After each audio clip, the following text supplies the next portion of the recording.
Okay, so trying to remember where I left off with my last video. I believe it was Thursday morning, and I was down here when my wife was in the shower and I was kind of observing things. It is now Sunday morning, a few days later, and the system's been working great. Excuse me.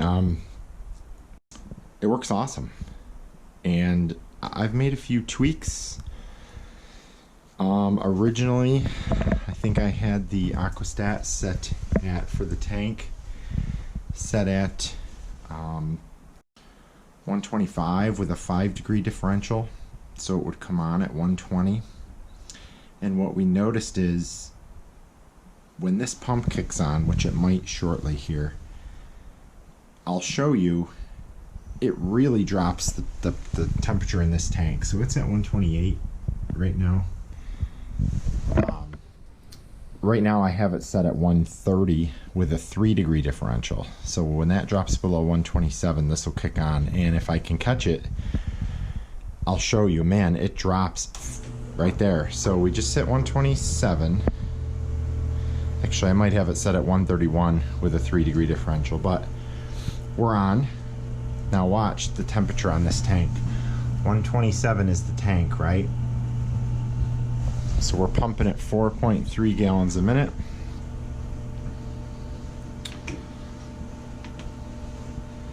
It's pulling in 105, like 90-degree water from the bottom of that tank, because I don't believe anybody upstairs is using it. But watch this, 122 we're down to, 121.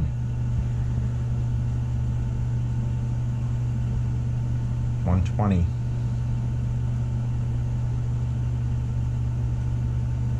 Now if it stops there, I'm going to be happy. Which it is. 119. So what I noticed was, what was happening is when somebody was running the hot water, say a shower, the tank would slowly empty, and you're getting a mix of cold water coming in with tank water. So even though that tank is at 120, it would be pulling in like 80-90-degree water, because it's taking 60-degree water from the tank or from the cold water, and it's mixing it with the tank.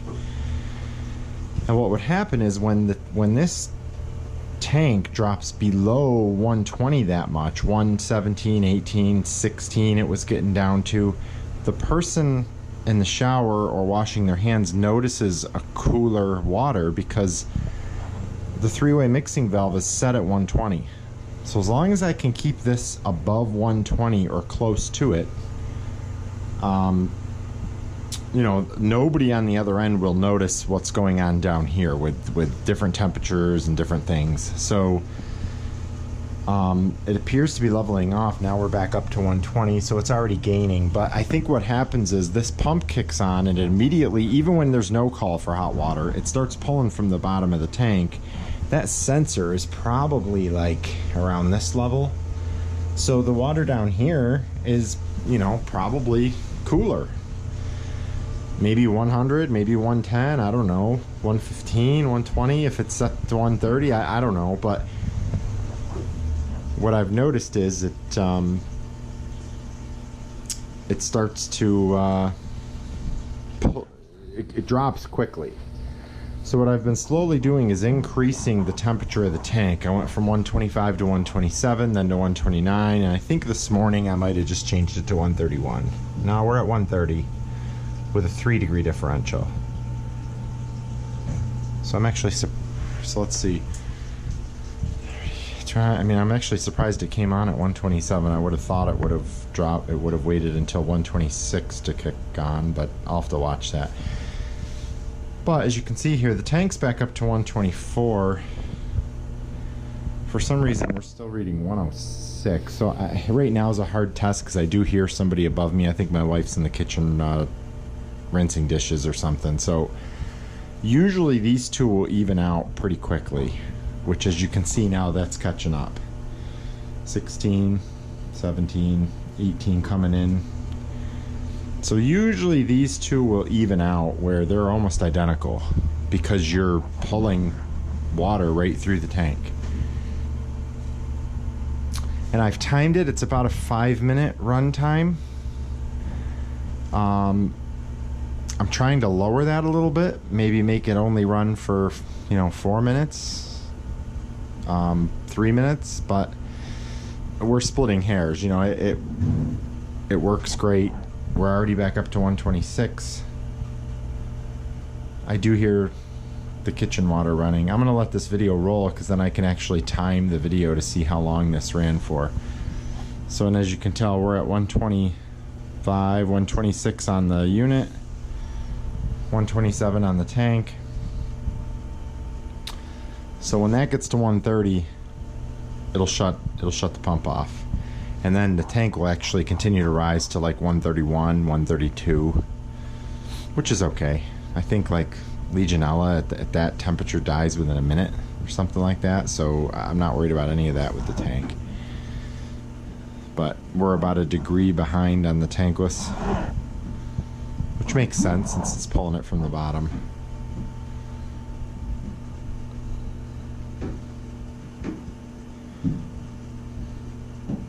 So now we've evened out 128, 128, 129.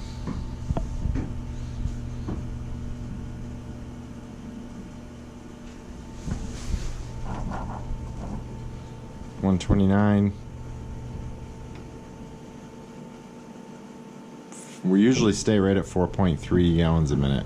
So yeah, we're about ready to kick off here.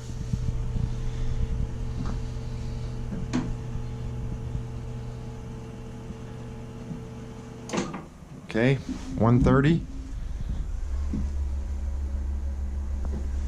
And the unit is doing its post purge.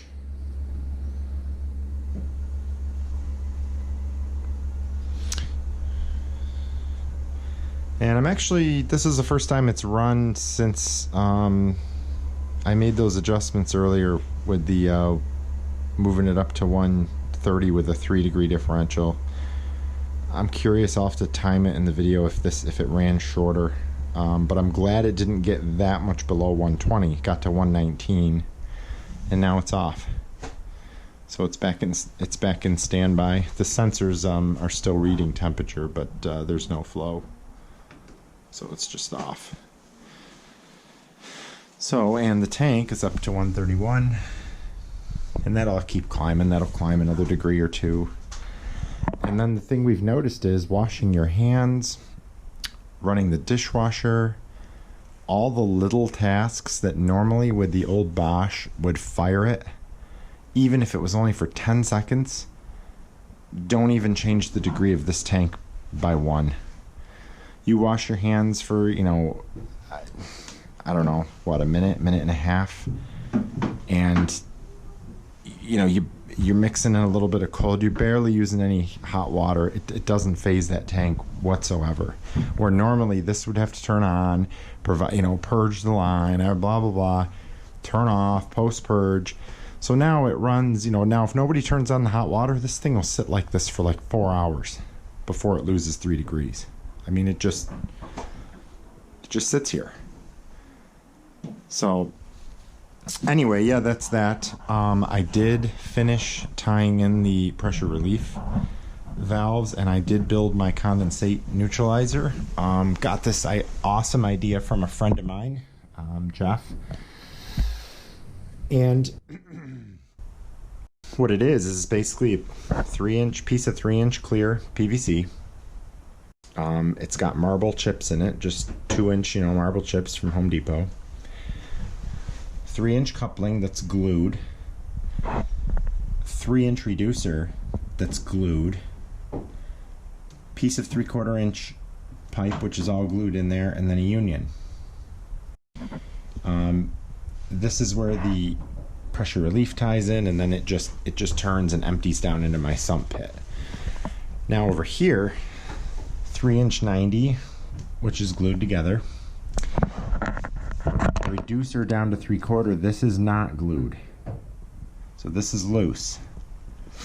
And then what I did was I took the bottom of the union here, and I think it was like a 4-inch piece of 3/4-inch PVC, and I took the Dremel and I removed the stop from the inside of this bushing. So normally you'd stick your 3/4 in there, it would go down about 1 inch and it would bottom out.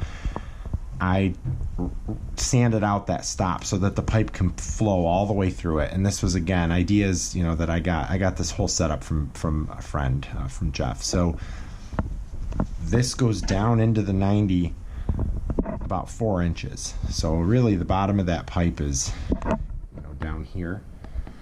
But it is glued into this bushing, and it is all glued into the union. So now all I have to do to clean this out is I undo the union, and I take the neutralizer out, I pull this reducer out, it pops right out, and now I can clear out the stones, I can flush it, whatever. It's watertight. I don't know if you guys can see down there, but there is condensation from the units that is sitting in there, and then it just flows out and goes into the sump pump. And it's neutralized, so I don't have to worry about it eating my sump pit. But, I mean, this sits in here, and the height of the 3/4-inch outlet is up here. So, you know, this sits in here for a little while. Bought a couple of pieces of aluminum, put some slots in with some band clamps that holds the thing nice. And yeah, I thought that was a genius setup by Jeff, and he was kind enough to share the details with me. So yesterday got that done. As you can see, I got the old tankless out, the old Bosch, that's out in the garage, and I got all the old venting removed.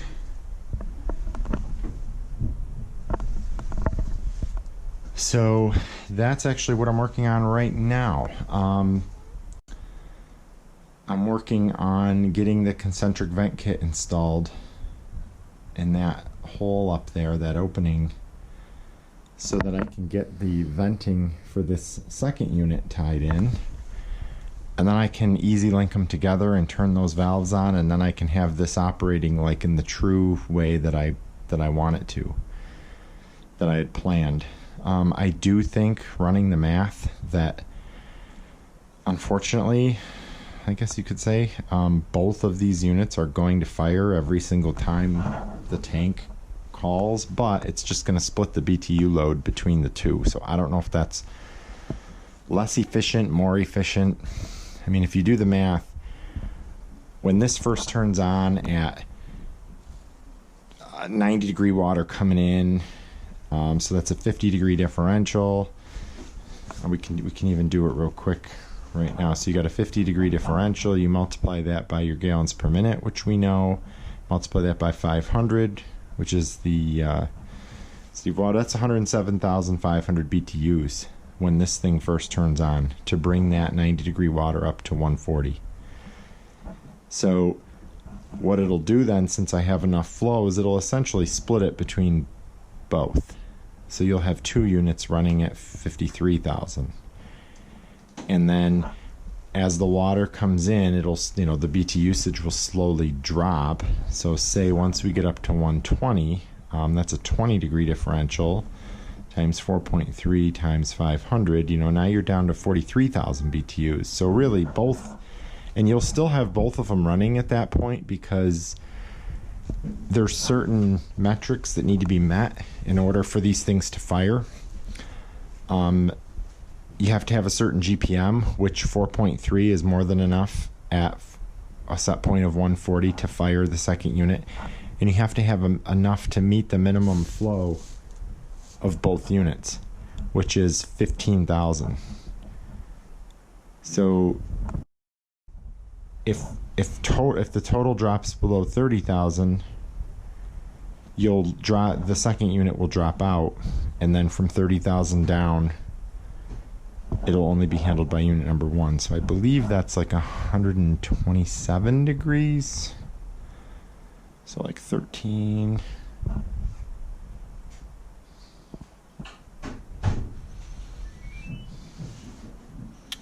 Yeah, 126, something in there. 126, 127.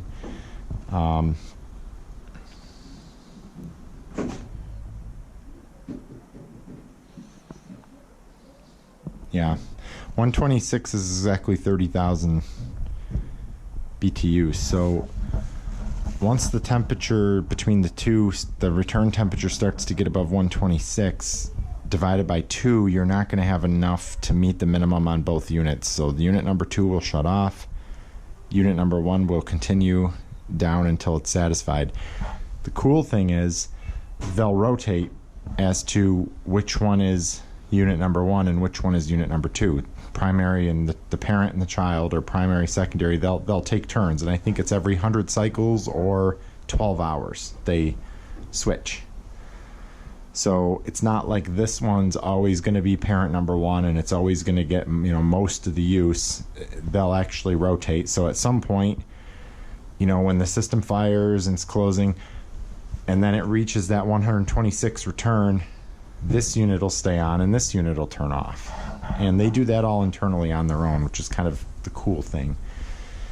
Then by doing the math, you know, normally I'd be limited with 1 unit. I'd be limited to, you know, I forget what the rated output is of these, 180 or something. They're 199 input, but you got to multiply the efficiency factor. So, you know, 180,000.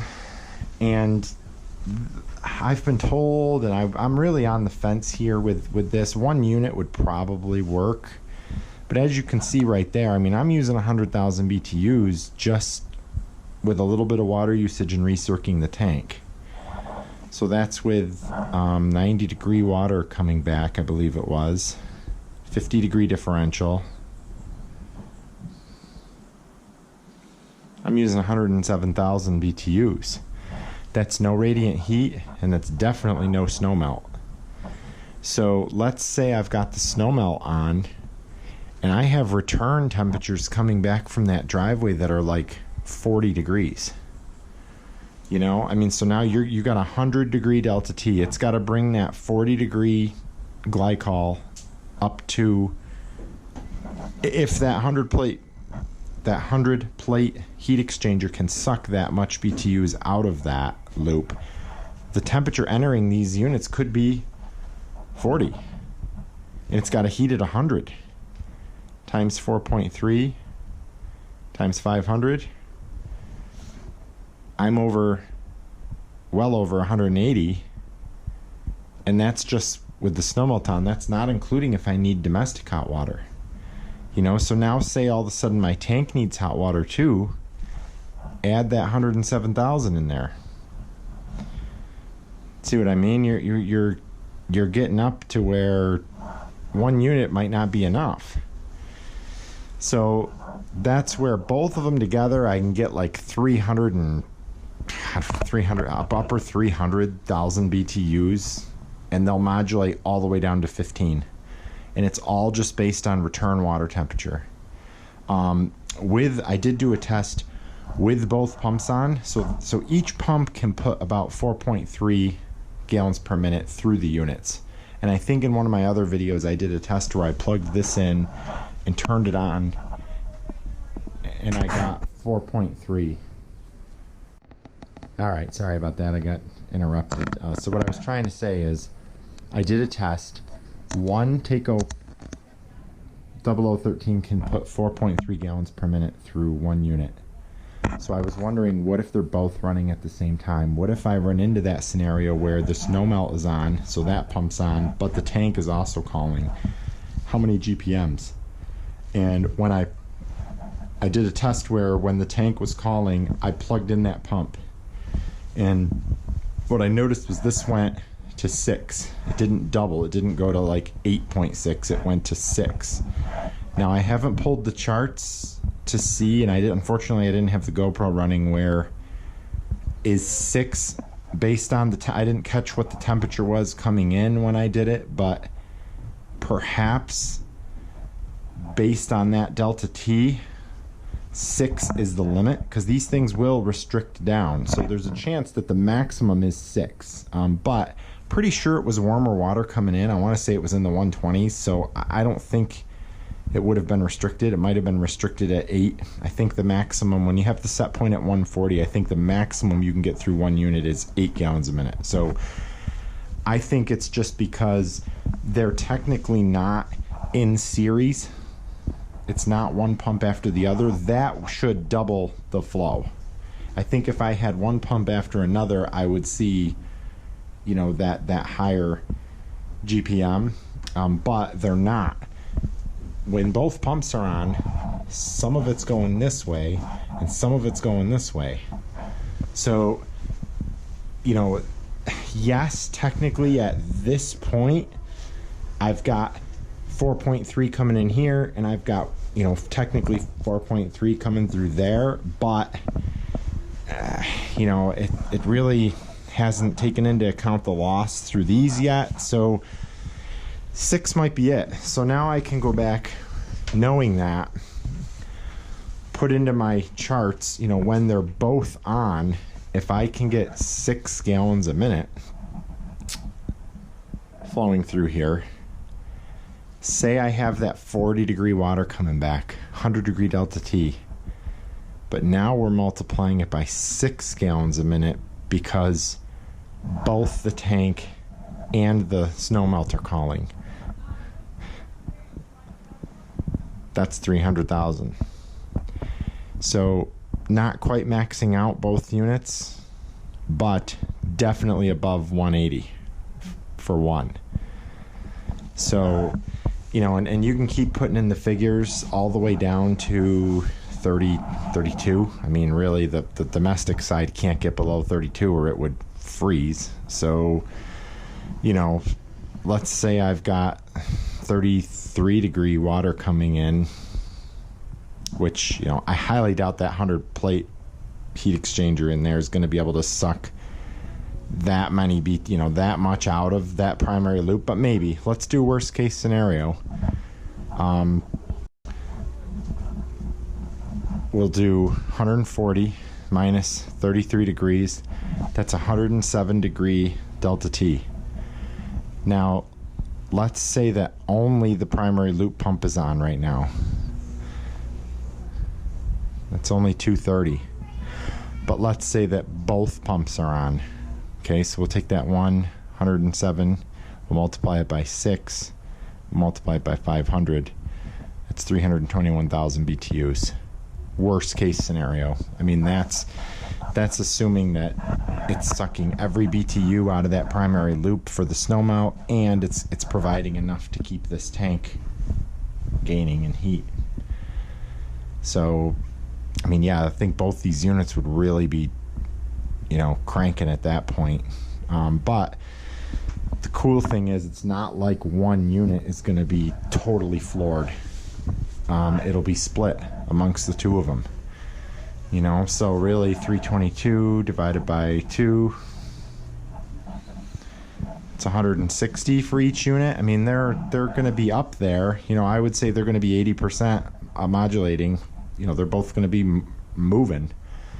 But basically, when I did my figuring, you know, another reason for going with 2 and for tying them together and not keeping them separate is I've got the infinite capacity. I mean, I can go from 15,000 all the way up until, as you saw, worst case scenario, I have 33-degree water coming back, and that heat exchanger is able to suck, you know, all out of this 140 coming out. That thing can suck all 107 degrees out and put it into the Snowmelt at 4.3 gallons a minute. I got 300,000 BTUs, sorry. So hopefully I'm making sense with all of this, but you know, that was my decision. I've had a lot of people ask me, why did you go with 2? Why do you have 2 tankless hot water heaters? Why didn't you keep them separate? Why didn't you just keep one for your domestic and then just keep another one for your Snowmelt? And I very easily could have done that. I wouldn't have needed the heat exchanger in that case. I could have just run glycol through the one unit, and I could have done the domestic stuff here. Honestly, I still would have needed a pump for each. I still would have needed separate air eliminators for each loop. I still would have needed pretty much everything I have here, with the exception of that 100-plate heat exchanger, which was like $300. So I'd still want the Aquastats. I'd still want the Aquastat running the tank, and you know, the check valves. I might have been able to get rid of a couple of check valves, but ultimately I don't see that I would have saved a ton of money by separating them. I guess if I had separated them on the radiant, the heating system, I maybe still could have put in a flat plate and then not glycoled everything. I could have only glycoled the Snowmelt and not the whole house, not all of this PEX. But you know, I'm figuring I'm probably going to spend about $700, $800 just in glycol for all of this. And glycol's a pain, and it doesn't carry heat as well. It doesn't pump as well. You know, I realize all this. Got to be flushed every, you know, what, 5, 6, 7 years. So there are drawbacks, but I would have to do that anyway over here. And the extra money for the extra heat exchanger, keeping them separate, you know, it's 6 one way, it's half a dozen the other. And for me, with this system, I feel that this will be able to provide me with anything I need, from just doing a little bit of domestic to doing radiant, domestic, hot water, everything at once. Coldest day of the year in the middle of a blizzard, these 2 units tied together are going to handle it. That's what I came up with. We'll see. I'll obviously do videos and let you guys know how it works, but as of right now, that's my plan. So yeah, today I'm hoping to get this concentric vent kit at least maybe roughed in. Maybe I could even get this finished here. I do still have to wire that Aquastat. I will do that today to that pump so that we can get instant hot water, so that it's constantly recirculating. And I think I'm going to bring it on the hot water. This top pipe is the hot water, and I'm going to have this somewhere, you know, right about here. I was going to put it on the recirc, but that doesn't make sense. I'm going to keep it on the hot water, because if somebody's using the hot water, then there will be hot water up to here. It might not be recircing, but it'll be to here. So why recirc if the hot water's on? If somebody's upstairs in the shower and they're using hot water and it's 120 degrees here, there's a chance it might not be on the recirc, so it would turn on the pump. You know, no need for that. If hot water's here and somebody turns it on in the kitchen or the bathroom, it's going to be hot because it's already here. So I'm going to do it on the hot water line, but I do need to wire that all in, get that buttoned up. Getting the condensate neutralizer in was a big task. Oh, and then so I don't know if I really talked about this too much, but so this is my domestic water line coming in from the street, and obviously with this whole project, I replaced my main water lines in the basement. I used to just have, it's 1-inch poly that comes in from the street, city water pressure. It went through a fitting and into 3/4-inch copper. You might have seen it in some of my other videos. It went to a head, and it used to go into this 5/8-inch meter, normal water meter. So I replaced everything on my side with 1-inch, and I have 1-inch coming in from the street. So I called the Erie County Water Authority. I live in Erie County. Buffalo encompasses Erie County, and our water authority here is awesome. And I called and said, hey, you know, can I upgrade my meter and, you know, to 1-inch? And they said, you know, sure, there's a fee, you know, $50, something like that. I don't know. It's minimal. And so I got to talking with the guy in the meter shop there, Ben. Man, super helpful guy. And he said, I was telling him how I'm trying to plumb it in, and you know, I was asking him the dimensions of the meter and what's the like flange to flange dimension, and he said, you know what, stop by our shop and we'll give you what's called a jumper. So basically this is a 1-inch meter, but it's fake. It's obviously not metering. It's just a gutted out meter, but they loan these to plumbers so that they can rough in their plumbing. And you know, I thought that was awesome. And then I told him my biggest problem is space, so he actually hooked me up with these stubby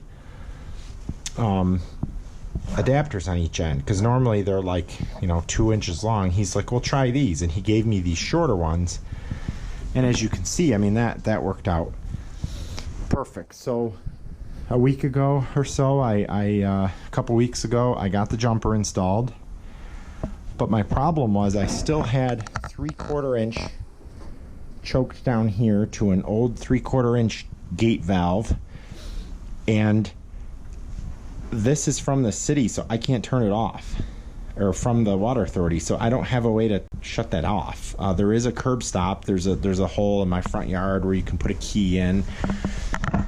So I called Ben and I said, what do I do?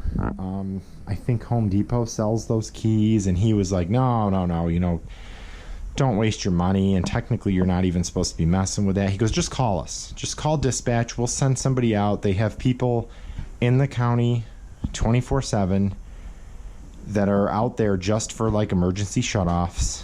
And he said, just call them and they'll come out and shut it off for me. So called him on Thursday, asked him if I needed to make an appointment. The guy said, nope, just call us. So yesterday morning, 8:30, I gave him a call, said, would you guys be willing to shut it off, make a repair? And they had a guy here, and like within 30 minutes, the guy was out front. Super nice guy. Told him what I was doing. He shut it off at the street. I confirmed that it was off. And then he actually waited. He asked me how long I was going to be. I told him, hopefully 30 minutes, but maybe an hour. I had already had this all made. But I needed to take this off of the old. I had a adapter here. This fitting was screwed into the 3/4 gate valve, so I had to do some disassembly. And anyway, he hung out for like 20 minutes, and then he took off. And I was down here. I had bought this Ford fitting, and this will let you go from poly to copper. It's a lot like a shark bite, but it's compression. It bites down on the pipe, and that's what the water authority wanted. They don't like shark bites really, because if somebody shuts a hydrant off or something down the street and you get a real big pressure boost, I mean, technically you could blow a shark bite off.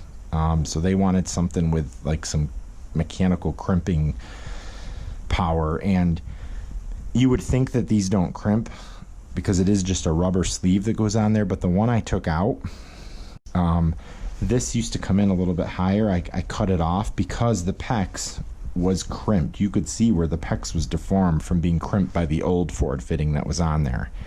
I had to buy a new one because I needed 1 inch to 1 inch, and the old one was 1 inch to 3/4.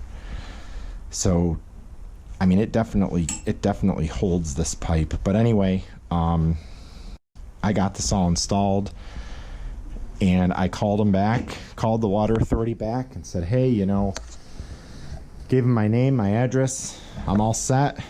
The guy was here in like 10 minutes, and he was nice enough. He turned the water back on. He was nice enough to hang out so that I could come down. I bled all the air out, and then I put it under pressure and checked it for leaks. And luckily nothing leaking. I'm good to go. And I went back out and told him, hey, thank you very much. And he said no problem. And then he was nice enough. He spray painted the cover of the water meter of the water shutoff box blue. He says they do that all the time when they go out, just so they can mark them. But yeah, I didn't ask him to do that, but he did it. It looks nice. So anyway, yeah, that was yesterday morning, a couple hours, and now I've got all 1 inch from the street everywhere down here, all the way up to both mana blocks, all 1 inch. So now the only thing I have to do is tomorrow morning I can call the meter shop back and just tell them, hey, I'm done, I'm good to go, and they'll send somebody out. They'll pick up the old meter. All they have to do is unscrew these couplings, and there's rubber washers that sit in there. It's just flat faces. And they'll take this out. They'll put my new 1 inch meter in. They'll put the security tag through it, and they'll leave. Done. Good to go. So yeah, I'm gonna call him tomorrow morning, and really, the whole process couldn't have been easier for me. I'm pretty mechanically inclined. I think you know, you could tell that.